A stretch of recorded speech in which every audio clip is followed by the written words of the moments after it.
In today's edition of The Dish, we're introducing you to a young chef who is trying to change the way people think about Vietnamese food. Kevin Tien is the creative force behind Moon Rabbit in Washington, D.C. His journey began when he went on a mission to understand his own family's history. He ultimately created a menu that moves Vietnamese cuisine forward while honoring tradition. Weijia Jiang shows us how Tien found his own voice in the kitchen. 4 lamb, 1 cod. The recent opening of Kevin Tien's latest restaurant, Moon Rabbit, 2 chickens, chicken 2 by 2 birds. marked the start of a new journey for the 36-year-old chef. Fire B! And an opportunity to bring his Vietnamese culture to the forefront of fine dining in the nation's capital. I wanted to combine a lot of the techniques I've learned working in like other non-Vietnamese restaurants and combine it with like my family's recipes. Tien has no formal culinary training. He learned to cook in his family's kitchen in suburban Louisiana.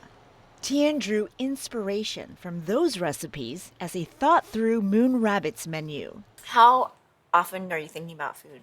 All the time. Like it keeps me up at night, and if I do fall asleep, it's what I'm dreaming about. And then you wake up thinking about it. Yeah. Yes, please! Tien's goal is to reimagine Vietnamese food that tastes fresh yet familiar.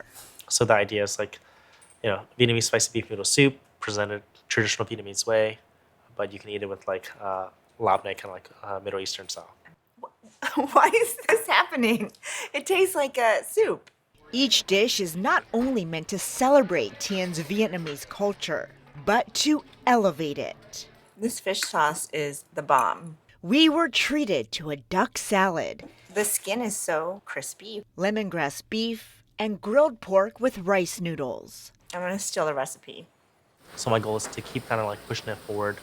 And it's not for me. It's to kind of break through what I like to dub the bamboo ceiling of what people think about like what Asian cuisine should be.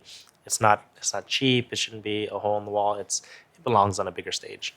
Tien says Moon Rabbit is his way now of celebrating his Asian American identity.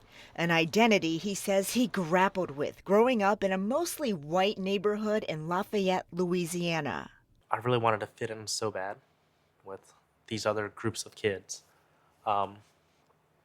that I would do anything to like not be Asian. Though at home, being a first-generation Vietnamese American was inescapable. Tien says his family avoided difficult conversations about their painful past, escaping Vietnam as refugees. My mom and my grandma didn't say much. I think food was their love language. These are the different ways that they said, hey, congratulations, hey, I love you, hey, I want you to feel better, without actually saying it. Because in, our Asian culture, if you're from a certain generation, the words I love you, I'm sorry, they don't just flow. They don't right? exist. They don't exist. But as you mentioned, they say it through food. Yeah. So, this is I love you. This is I'm sorry. At just 36, Tien has cooked for the vice president and received a number of accolades. But there is a new title he's proudest of, Dad.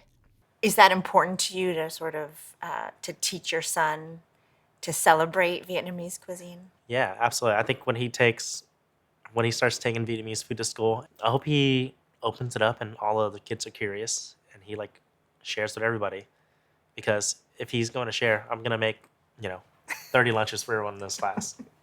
Tien hopes food can continue to bridge generations. And if you say the word Vietnam, a lot of people just say war as like the second word to it. I think it's important to remember history, but it's also important to like think about the future and move forward.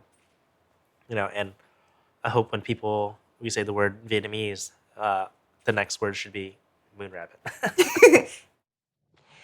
Well, even though he wants everyone to know about Moon Rabbit now, when Chef Kevin opened his first restaurant, he kept it a secret from his mother because food service was the last thing she wanted to be his career. We joke that the list of acceptable jobs for a child of immigrants are limited to doctor, lawyer, engineer. Chef and reporter, guys, not on the list. Yeah, the other option is failure, as parents used to say, if you're not a doctor, lawyer, and engineer. But Weijia, I love what Tien says about the bamboo ceiling. It's something you and I have talked about before, that East Asian, Southeast Asian, South Asian food, generally in this country, is considered to be food that you don't pay a lot of money for. Right. And he's trying to change that because it's elevated cuisine that has lasted for centuries.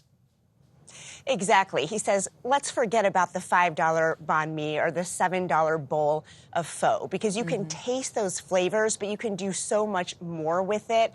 And so he really thinks of it as an analogy for the way people think about not only food, but Asian American culture, which is something he really found was important to him, especially during COVID, when he really wanted people to understand better our culture. So proud of him, and his mom is now too. Absolutely. I'm sorry, I didn't mean to interrupt you, but to hear him say he tried so hard to fit in, and it brought him back to home. Yes. You know, that food and his culture and embracing it. And we did the whole time. Jerika was like, "Vlad, what's that? Oh my God, I want to try that. I want to try that." Weijia, thank you very much. You got to go to Moon Rabbit.